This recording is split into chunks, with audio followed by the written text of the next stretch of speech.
What's up, what's up, what's up? It's your man Chaz Ellis once again giving you the information that you asked me for.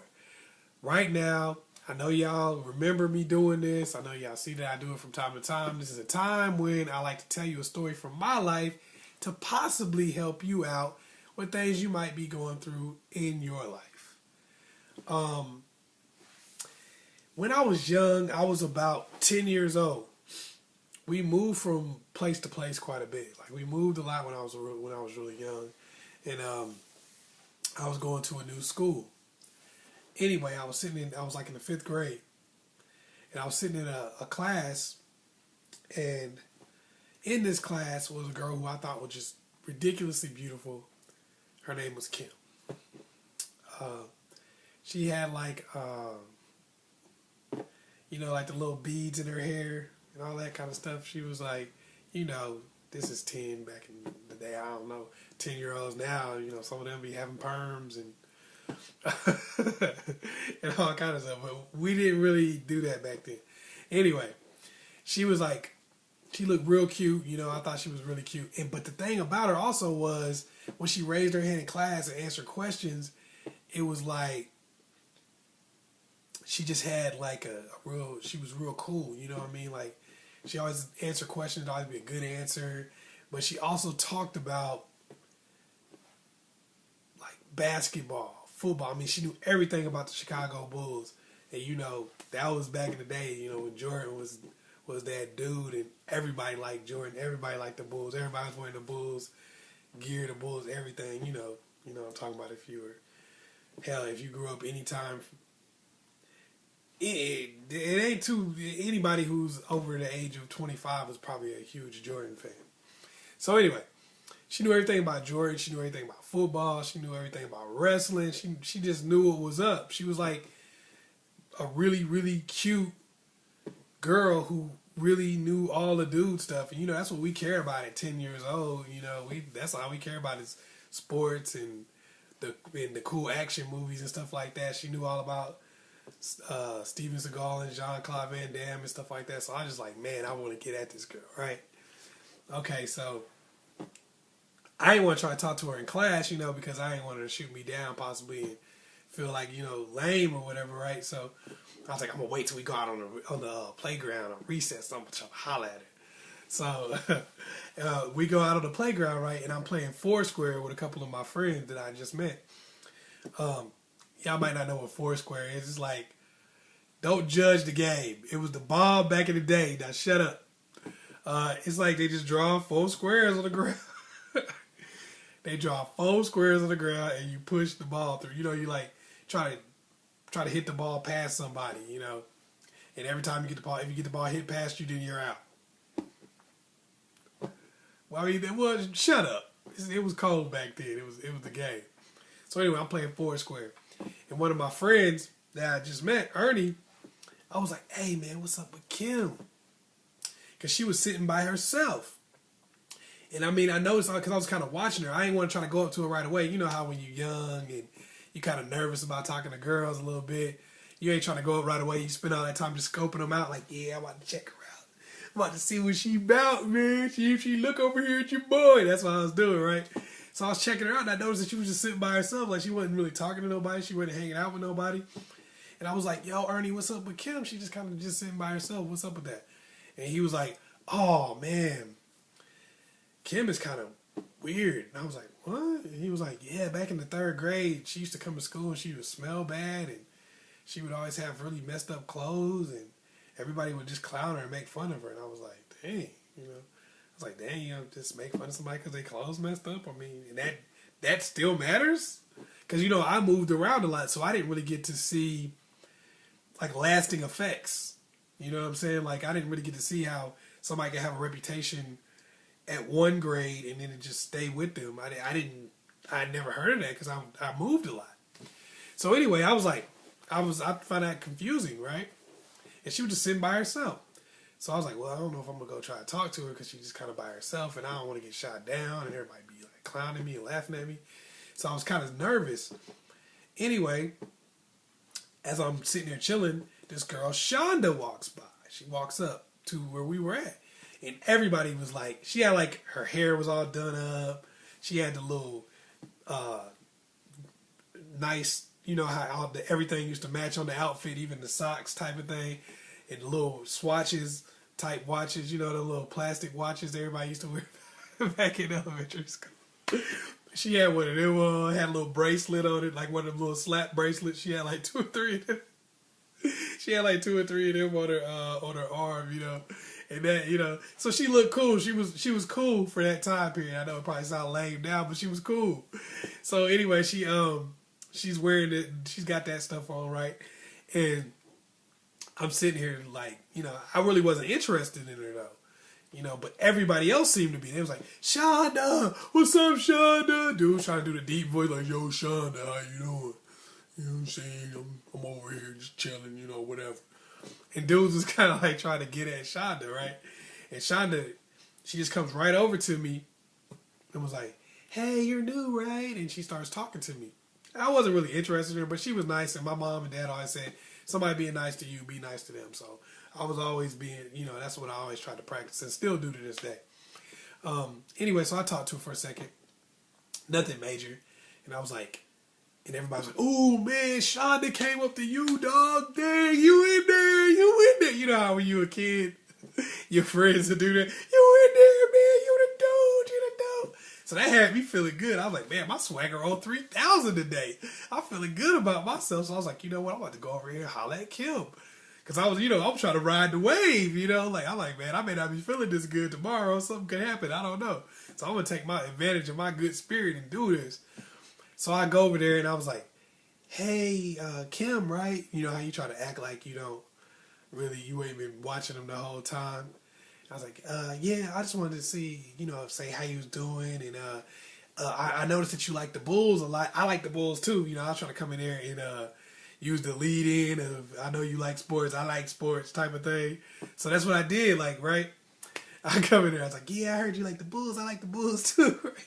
And she says, she's like, she looks up at me and she's like, I saw you over there talking to Shonda. I know you like Shonda. You don't got to come over here and try to talk to me. I know you like Shonda. I know you think she's cute. And yada, yada, yada. I was like, the crazy part, I'm not even trying to be funny. I'm not trying to be funny. But the crazy part about it is from Foursquare to the curb where she was sitting, I had forgot Shonda's name. I wasn't trying to be funny. I'm not trying to be funny to this day. But I forgot Shonda's name. I didn't even know who she was talking about.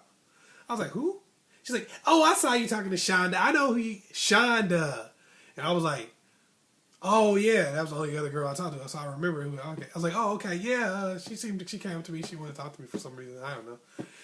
You know, I was like kind of trying to defend myself. And I was like, man, I just met you. But I liked her. So I was trying to talk to her. She spent the whole time, we talked for about 15 minutes. She spent the whole time talking about Shonda and how everybody likes Shonda. And Shonda is really cute. And everybody thinks Shonda's hair is nice. Everybody thinks Shonda has nice shoes. Shonda. She spent the whole, I couldn't get a word in edgewise. I couldn't say, hey, girl, you look good. Hey, you know, I couldn't say anything. She just talked about Shonda the whole time. So anyway, I went back to class. And like the next day, you know, we had lunch. We was at lunch, and I was sitting at lunch, and I was with one of my friends, new people that I met. I like to meet people. I like to talk to people. So I met, and I said, if you move around, you kind of get a personality where you make friends pretty quickly. So I kind of got cool with everybody pretty fast. So anyway, I was talking to one dude and everything, and he was like, oh, here she come. And I was like, what, who? I was hoping it'd be Kim, but it was Shonda. You know, and like I said, Shonda was nice. She was cool and good looking also. But she comes and sits down next to me, and she starts talking to me and everything. And I was like, you know, I wasn't interested. But I was like, yeah, you know, I talked to her because she talked to me. And she was nice. So anyway, I saw Kim come in. And I was like, oh, I'm about to go over there and talk to Kim. So I went over there and started trying to talk to Kim. And she was like, I saw you talking to Shonda. I know you like Shonda. I don't see why you keep coming over here talking to me. And you know you like Shonda.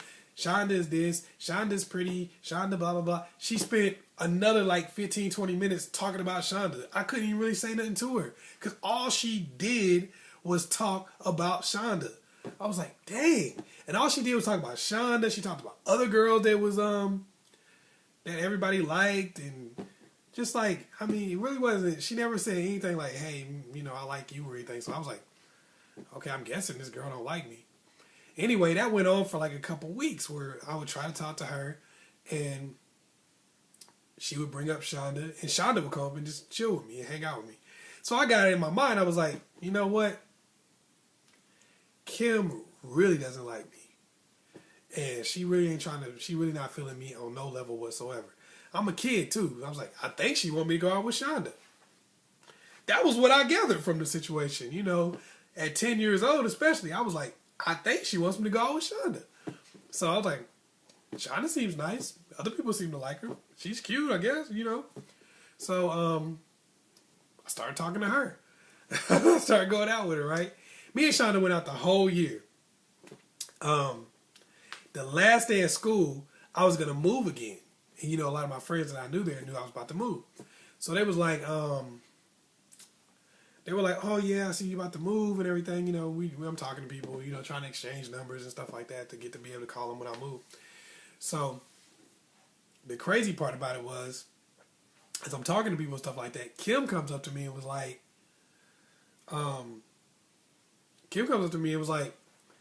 yeah, I had the biggest crush on you. But you like Shonda, and I just never got a chance to talk to you. I'm sad that you're moving because I really did like you and I really would like to talk to you. I did not say one word. I just looked at her and I could tell I had the dumbest look on my face. I was like, and I sat like that for probably about a good 45 seconds. Just, I couldn't figure it out. I was confused. I was like, what in the hell are you talking? I was so confused. I just sat there. Anyway, what made me think about that is I did a video. It was called Why Guys Hate Jeremy Meeks. You know, the dude with the mugshot thing. And some of the stuff that I got back from people, it really made me think about her. And I thought about why she did what she did. This is a person who let the past beat them. They let their hard time and their trial beat them. At one point, I thought about what Ernie said, and he said that she would come to school smelling bad, looking bad, whatever, and people made fun of her. People dogged her out. And that left her stuck in that state. Because even though it was a year or two later, and I'm not even trying to, no disrespect to Shonda or anything like that, but Kim was probably the prettiest, was one of the prettiest, if not the prettiest girl in that whole school. Period. And if you just add in the fact that how cool she was and those other things she had going for her, like she could talk about all kinds of sports and stuff like that, all the stuff that guys wanted to talk about at the time. She was, and Shonda didn't talk about none of that stuff. I know I dated her for the whole school year. She was cool, but she didn't have that kind of conversational skills. She didn't, not to say that what she was talking about wasn't important to her. It just wasn't like what little boys would think about. So I was like, man, you have elevated yourself to this ridiculously high level. You know, you look a lot better with whatever you looked like before. I didn't know. You must look better because you don't look like somebody would make fun of. That's for doggone sure. And your level of skill and what you can talk about is so much higher in terms of what boys want than anybody else around here. You should be the most coveted person at this school. But yet you sit by yourself. You don't really talk to nobody. You don't really hang out with anybody. So even when new people come along, they feel like you're on the bottom of the barrel. They feel like you're the low person on the totem pole. Because we come here instead of you being a social butterfly like Shonda, where you're like, oh, hey, I'm doing well. I'm the person you should want to talk to. You look like somebody who nobody should want to talk to. And I'm sitting here thinking, I'm like, you let that time that you were dealing with all that beat you.